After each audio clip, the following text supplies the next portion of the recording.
বাড়িতেই বানিয়ে ফেললাম রেস্টুরেন্টের মতো চিকেন 65। তার জন্য পুরো রেসিপিটা ভালো করে দেখো, একটুও স্কিপ করো না।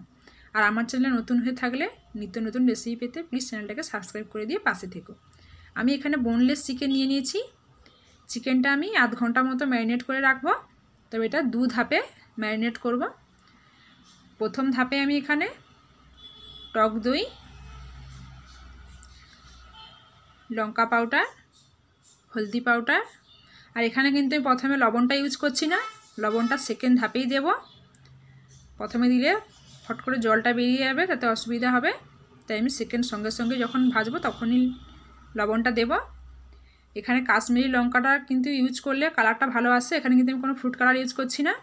এরপরে আদা রসুন দিয়ে দিচ্ছি পেস্টটা, আর একটা ডিম আমি ফেটিয়ে রেখেছিলাম, চাইলে ডিমের শুধু সাদা অংশ দিতে পারো কিংবা পুরো ডিম চাইলেও দিতে পারো।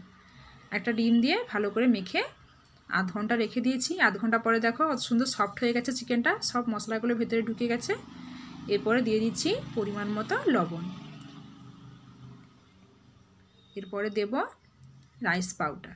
রাইস পাউডার কিন্তু মাস্ট দিতে হবে, রাইস পাউডারটা দিলেই কিন্তু বেশি মুচমুচে হয়। আর একদম অল্প পরিমাণ এখানে ময়দা দিয়ে পাউডার দিয়ে দিচ্ছি, চাইলে কর্নফ্লাওয়ারও দিতে পারো। দিয়ে মেখে নিয়ে সঙ্গে সঙ্গে যখন ভালোভাবে তেল গরম হয়ে যাবে, আগে থেকে কড়াইতে কিন্তু তেলটা বসিয়ে রেখেছিলাম হাই হিটে, তারপরে কিন্তু এটা ফ্রাই করে নেব। এটা প্রথমে একটু হাই হিটে ফ্রাই করার পরে তারপরে কিন্তু গ্যাসটা একটু কমিয়ে দিয়ে ফ্রাই করব। তাতে কি হবে, চিকেনটা ভেতর থেকে সুন্দরভাবে সেদ্ধ হয়ে যাবে আর উপর থেকে আর এরকম লাল লাল হয়ে যাবে না, পুড়ে যাবে না। অল্প আঁচে এটা কিন্তু করতে হবে, দিলে ভালোভাবে সেদ্ধ হয়ে যাবে, খেতেও ভালো লাগবে। এটা কিন্তু মুচমুচেই হবে এরকম চালে গুঁড়ি দিয়ে বানালে। দিয়ে প্রথমে বানিয়ে নিচ্ছি এটা। এরপরে আর কিছু মশলা আমি ইউজ করব এতে।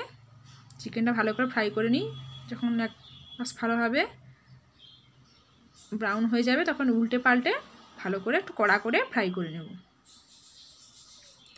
দেখো কড়া করে ফ্রাই করে নিচ্ছি, এর থেকে বেশি আর কড়া করব না। দিয়ে উঠিয়ে নিয়ে এরপরে এতটা তেল লাগবে না, তাই কিছুটা তেল কমিয়ে দিয়ে তেল না রাখার মতোই দেখে কাঁচা লঙ্কা, কারি পাতা, রসুন, আদা কুচি সব একসঙ্গে দিয়ে ভালো করে একদম অল্প অল্প আঁচে ভালো করে ভেজে নেব। এগুলো ভেজে নিয়ে তারপরে চিকেনটা মিশিয়ে দিলেই রেডি। দিয়ে ভালো করে মিশিয়ে নেব সব কিছু। দিয়ে এভাবে একবার বানিয়ে খেয়ে দেখো, ভালো লাগলে প্লিজ লাইক কমেন্ট শেয়ার করো, পাশে থেকে সাপোর্ট করো। এভাবে বানিয়ে দেখো, দোকান থেকেও খেতে ভালো লাগবে।